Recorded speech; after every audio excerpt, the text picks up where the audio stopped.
Let's just go through them all real quick. That's what I'm saying, yeah. I'll just tell you how exactly I am voting on all of these.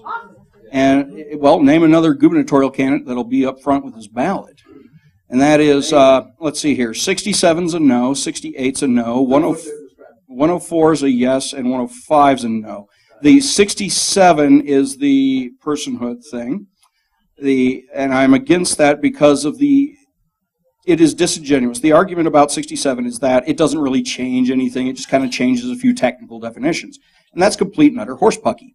What it does is actually changes the criminal code itself so that it opens up for prosecution and investigations into whether or not, say, a woman fell down the stairs. Was it a criminal act? Was it an accident? We need to investigate. Now, how are we going to track all this? We're going to have to start tracking the menstrual cycles of women in Colorado in order to enforce this kind of lunacy. So,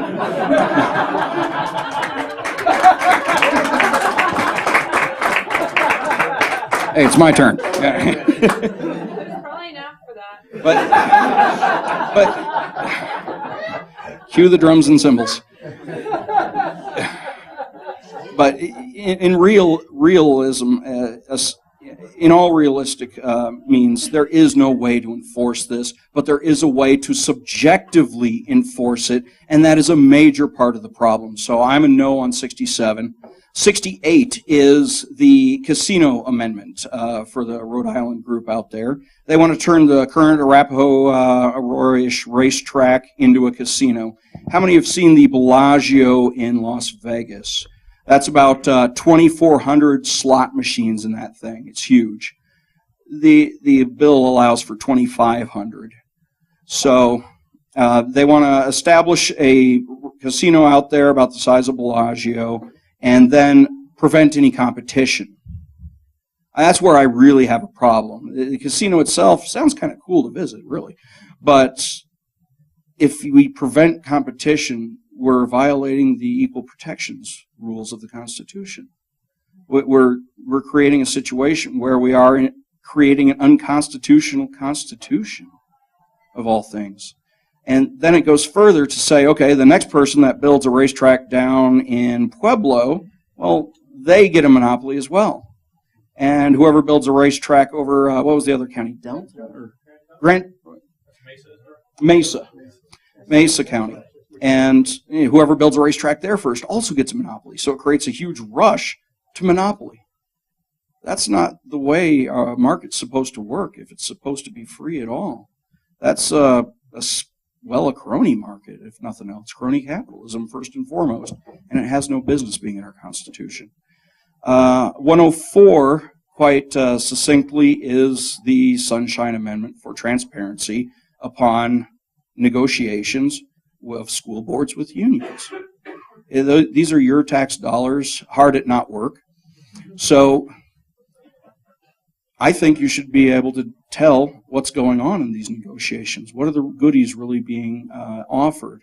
Is the contract indexed to the minimum wage, and that's why they're fighting so hard for an increase in minimum wage? A lot of union contracts are, in fact, indexed to the minimum wage, so that's why it is being fought for in so many areas where unions themselves would not benefit directly until the minimum wage increased the index itself. So anytime we have a chance to bring in more sunlight onto the actions of a government agency with your money, I say go for it. Jump on it and embrace it. Vote yes on 104. Now 105 is the GMO labeling. And this one I wrestled with for a few because I believe it is an issue of informed consent. You cannot totally engage in informed consent. You cannot be fully informed when things are not labeled. You don't know what you're putting in your body exactly. You don't know if you're allergic to it or not. You'll quickly learn. But that might hurt or be detrimental to your life overall. And some people have been proven to be allergic to some GMO products. Now, the problem with 105 is that it's got more holes than Swiss cheese. There are many exceptions to the 105 in that the majority of food producers are not impacted, especially when it comes to junk food, where the majority of GMO products are utilized to produce that food. So this creates a huge vacuum of trust where we have the state saying, well, yes, we're labeling all GMO products now. And people go out and buy something, say you buy a pack of Twizzlers, and it turns out you're allergic to it or whatever because of the products they're including. Well, there's no trust there. There's no verification. There's no accountability. And I believe we can use the example of Chipotle that's already saying, hey, we're dropping all GMO products from our food offerings.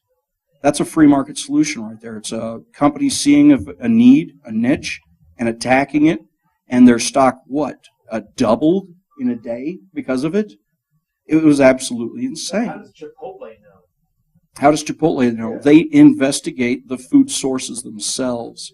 They don't need the government to tell them? They, oddly enough, but that's the other piece. That's the major loophole here in 105 is that as long as a food producer remains ignorant of their sources, they don't have to label squat. So all they have to do is say, you go to them and say, well, hey, this has GMOs in it. We had it independently tested or something at whatever facility. Well, that doesn't matter because the law has no teeth to go after them. So it's almost like the organic certification these days. It's very difficult, close to impossible to obtain, but once you obtain it, you can begin spraying with regular pesticides again and maintain an organic status. That sounds disingenuous to the organic label itself, doesn't it?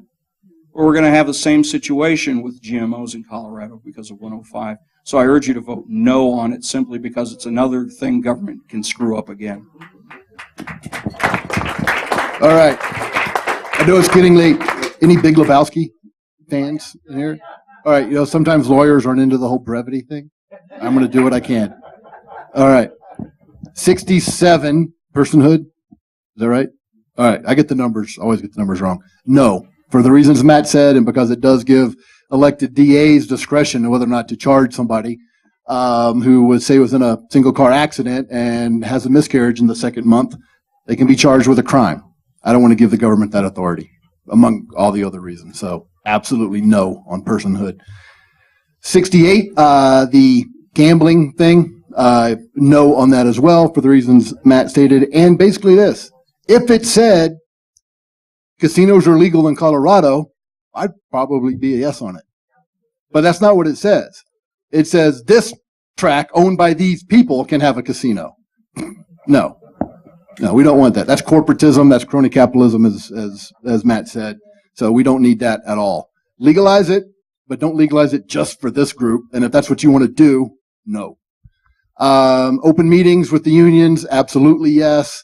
And GMOs, absolutely not, for a whole lot of reasons. Primarily because I don't believe in force.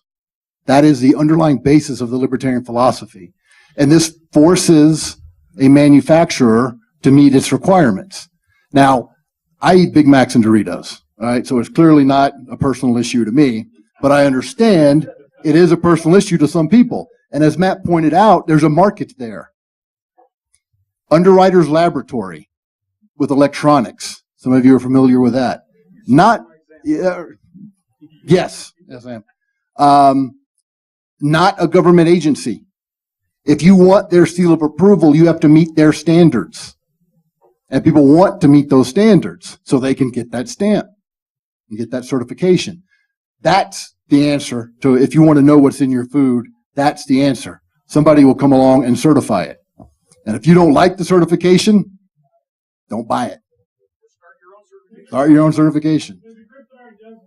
Non-GMO? Yep. Because the FDA ruled you couldn't put GMO free, so they went out and did non-GMO, and the FDA couldn't rule against it. All right, well, they absolutely. But, they say the same thing. They're not forcing everybody. They say it needs to come from a free market. People need to be able to say, I don't have GMO in my product, and then have an independent body. As long as they're not committing fraud and lying about it, that's fine. Fraud's already illegal, and it should be. So that's my answer to the GMO question. Let me just say this. GMO foods have existed for centuries, since the Egyptians cultivated the Nile, and before that. It's not poison. All right? But if you don't want to eat it, don't eat it. See, if you want to drink raw milk, you should be able to drink raw milk. The FDA shouldn't send police after you, right? If I want to drink homogenized, pasteurized milk, okay, I can. We don't need government force to make consumer decisions for people. People can do it on their own. So, no. I know. There are no GMOs in Somalia. All right. Thank you all very much.